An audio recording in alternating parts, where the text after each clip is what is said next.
प्रभु, ठाकुर जी की सेवा तो सभी उत्तम है, लेकिन आपके हृदय को छूने वाली वो कौन सी सेवा है जो आपको बहुत प्रिय है? वो राग की सेवा है, भोग की सेवा है, या श्रृंगार की सेवा है? कौन सी सेवा है? देखिए, पहली बात तो ये है कि जो अंतरंग सेवा का स्वरूप है जी, वो तभी बचता है जब वो खोलता नहीं है। जी तो जितना मैं खोल सकता हूँ उतना ही बता सकता हूँ। जी।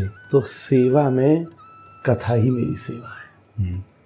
और अगर आप कथा को भगवान की विग्रह सेवा से विलग मानो तो राधा रमण जी को जानते ही नहीं। कथा, भगवान अर्चा और चर्चा दो चीज से प्रसन्न होते हैं जी।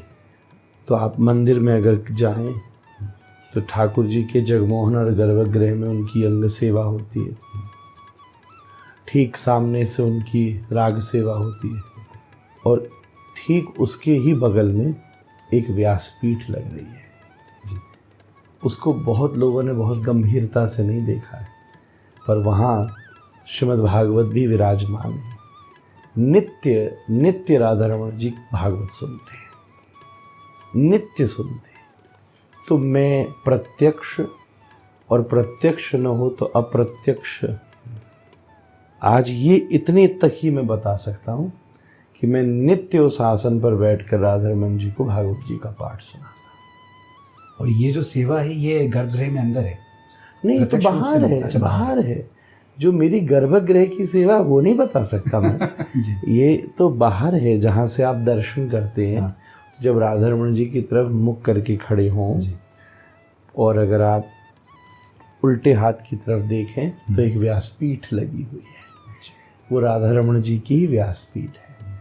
वैसे तो नित्य भट्ट परिवार आता है जो वर्षों युगों से वहाँ भागवत जी ठाकुर जी को सुनाता है, और मैं उसी क्रम में मुझे वो सेवा अति प्रिय है। तो मैं वहाँ प्रत्यक्ष कितना बैठूँ ये तो भगवान जाने, पर अप्रत्यक्ष प्रत्यक्ष मुझे जितना अवसर मिले ना, अप्रत्यक्ष तो मैं नित्य वहाँ अपने भाव से बैठकर ठाकुर जी को 2-4 श्लोक जरूर सुनाता हूँ। क्या बात है महाराज जी। और अगर आप भगवत सेवा की बात करें तो मेरा उसमें ये प्रयास रहता है, इससे ज़्यादा मैं नहीं बता सकता, पर मैं उसमें मेरा ये प्रयास रहता है कि भगवान के अंग में, सेवाओं में जो अप्रगट मतलब पर्दा खुलने के बाद की सेवाएं हैं उसमें मेरी रुचि कम रहती है।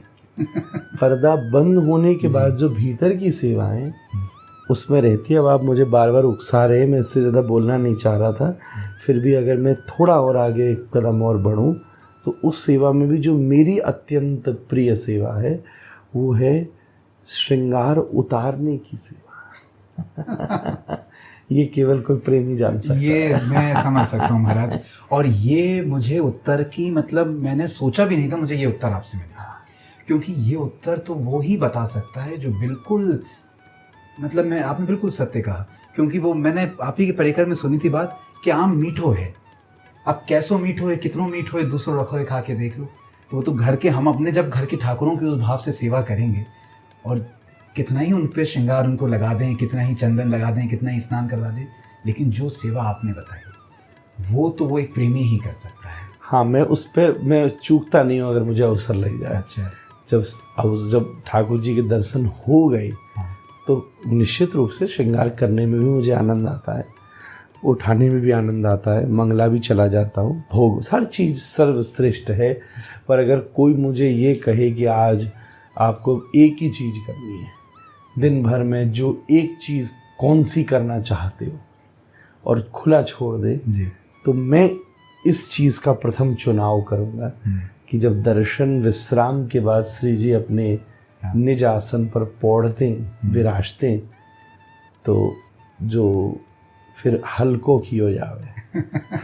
अच्छा, ये सेवा जो आपने मुझे बताई, एक बात बताऊं जी, कि धरा तो सबके लिए जाता है। हाँ। उतारो अपने लिए ही जावे।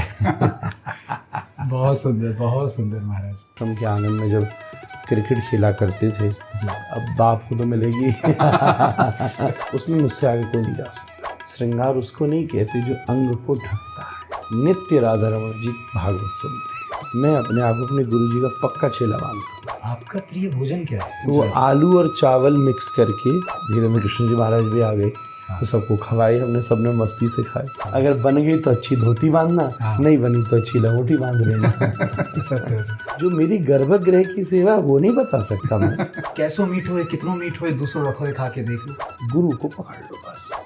माँ को गार्डनिंग का बड़ा शौक है तो गमले फूट जाया करते थे।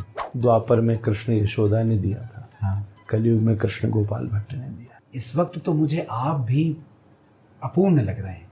कृपा कब करी हो गौर किशोर।